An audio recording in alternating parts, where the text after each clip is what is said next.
Parang nasa loob ata siya. Butya? Ikaw kaya ang mauna? Medyo scary kasi si ate girl. Baka mamaya tayo pang sabunutan. Oo nga, girl. Tsaka singisi nga naluos sa kanya eh. Tsaka, girl, ayoko pang makalbo. Okay, okay. Ako nang bahala. Pero kailangan lakasan natin yung loob natin para bati-bati na tayo.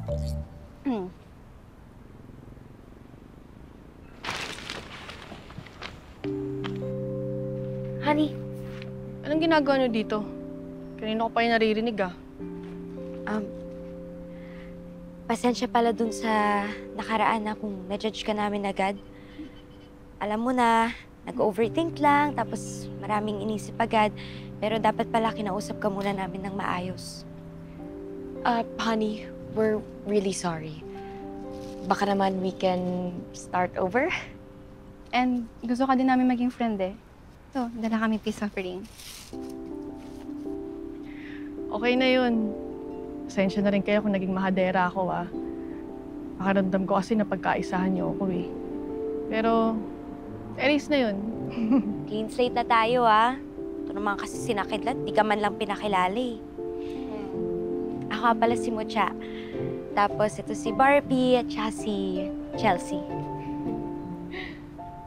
Honey, di lang ng mga boys dito, ha? Honey ng bayan. Yun na lang din natawag niya sa akin. Eh di honey na din natin. Peace?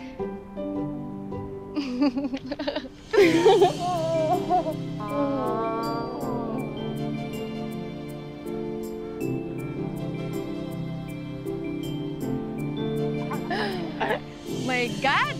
Ang tagal ko na naghahanap ng mga girls na katsikahan, eh. Nako, ang dami kong ichichika sa inyo about boys. Dahil ang dami kong nalaman about sa kanila simula nung tumira ako dito. Like what? Meron ba yung tungkol kay Dagol? Aba. Nagtatanong lang. Of course, meron. Meron. Kwento mo sa akin naman. O siya, kain na tayo.